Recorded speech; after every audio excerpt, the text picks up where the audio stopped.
Hi, thanks for joining me. Today I want to talk about the PlayStation Vita.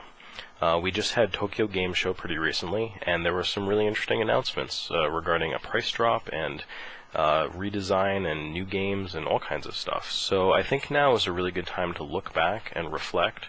It's been about 20 months that the system has been out in North America, and about 22 that's been out in Japan. So I actually compiled some numbers, and I want to take a look at some data. Now, don't put too much stock in the actual numbers here. There are multiple points at which this data could have become inaccurate. Just think of this as general trends. I kind of manually entered this information in from release data available on GameFAQs, and I'd like to go through each of the months here. We had a really strong launch lineup in February of 2012. We had 20 launch games, followed up by 6 games after that the next month. I think this is one of the stronger launches of any system that I can think of in recent memory. But things tapered off after that, and we have a lot of months with not very many releases. 1, 2, 3, 0. Coming into October of last year, we had a kind of a strong release for the holiday season, but that tapered off again, and again, just months with a couple releases here and there.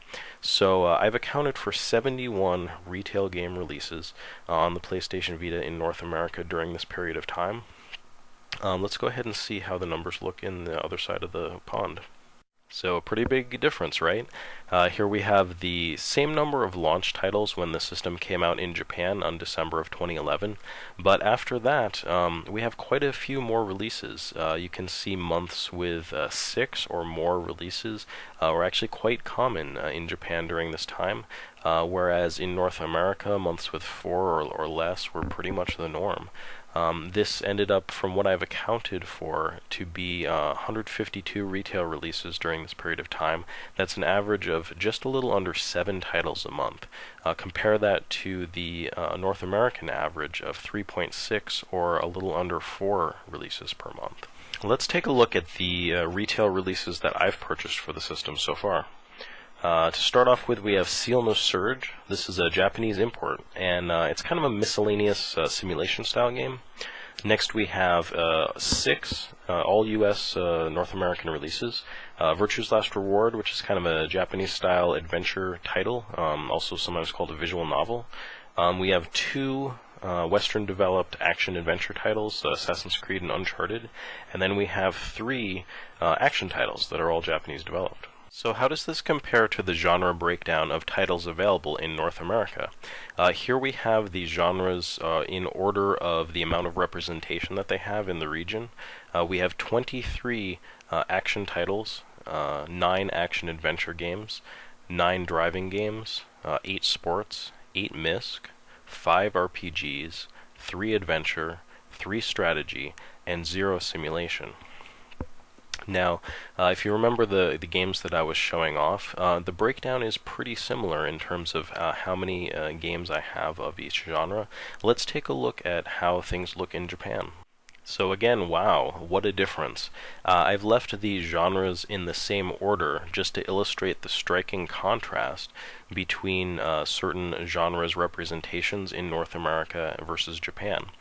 Here we can see action titles are represented with approximately the same number of titles, 26 to 20 in North America, but the big differences come in the very high representation of the miscellaneous genre, the RPG genre, which is close to being in line with the action genre. In fact, there are more RPG titles in Japan than there are action titles in North America. The adventure genre and the strategy genre, which is approximately half of what the entire representation of action games in North America. So we can see a very big discrepancy between these 2 genre representations. What does this mean? I won't claim to be able to speak for Japanese gamers, but there are a few reasons I could think of why portable gaming may be attractive to Japanese players. One, it's possible that more people engage in a lifestyle where they use public transportation in Japan than they may in North America.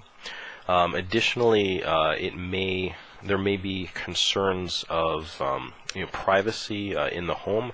It's possible that playing on a portable game system is less disruptive to others in environments like that. So there could be some really compelling reasons why portable gaming is more popular there than it is here. But considering the genres for a moment, I also find it interesting that genres that tend to simply be more popular in Japan than they are in North America are also genres that tend to lend themselves to portable gaming. Experiences that are kind of asynchronous, like turn-based RPGs, strategy RPGs, or visual novel adventure style games, are all things that it's not that hard to stop and put down and pick up and play again. Compare that to an action gaming experience where you're in the middle of doing something, you're playing through a level, or you're really engaged. It requires a lot of your attention. And let's say somebody wants to interrupt you. Hey, Matt, you got to check this thing out. You have to say, hold on, I'll be with you in just a minute. Whereas those other kind of genres, you might just save your game in the middle of a long battle and put it aside and say, yeah, sure, what's going on.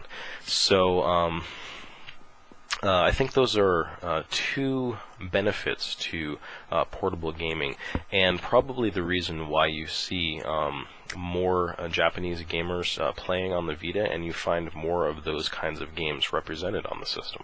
But really, how many more Vitas are there in Japan versus North America? This information from VG Charts, that should be relatively up to date, indicates that about 1.54 million units of the system are available in North America, and 1.79 million units of the system are owned in Japan. So we can see the system is definitely a bit more popular in Japan, but it's not grossly more popular. We can see this is about 0.25 or 250,000 units difference. Really, that's only approximately what the U.S. market is like 7/8 of what the Japanese one is right now. So how does that compare to the amount of titles that have been released? So once again, whoa, look at the difference. We have here, again, just approximately 71 titles that I've accounted for retail releases in North America and 152 retail releases in Japan. This is approximately double, in fact, a little bit more than double the releases in Japan versus North America. So the question I have to ask is, are these numbers justified? Do we deserve to have half of the amount of games released here versus Japan? Do we deserve to have the narrow range of genres compared to what is available in Japan, especially considering that the genres that are more well represented there are ones that suit themselves naturally to the portable format?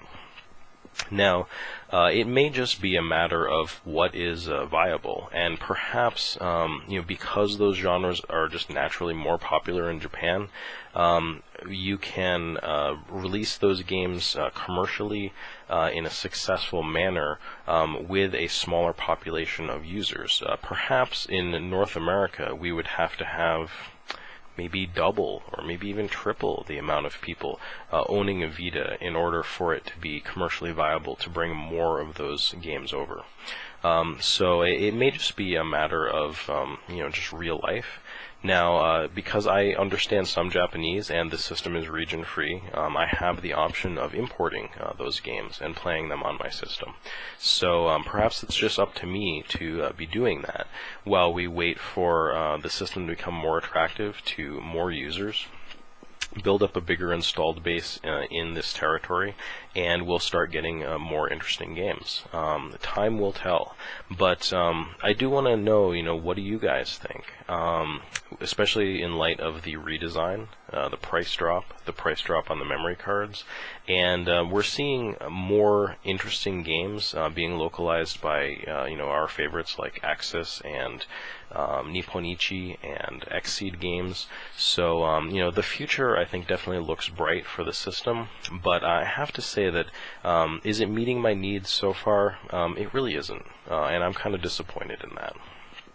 I definitely want to see more experiences on the system, like Virtue's Last Reward. This really stands as my favorite Vita game, and it's something that I really enjoyed playing on it. I think we need a lot more of that kind of thing, and I think if we have it, we'll also see more units move. But this may be a bit of a chicken and an egg situation. I don't know. What do you guys think of the experiences that you've had so far on the system? Do you own one? Are you getting one? What do you think of the information that I've provided today? I'd really like to hear your thoughts, and I really want to thank you for joining me today and watching this video. I'm going to make some more videos here, so I hope you'll join me again. Thanks for watching.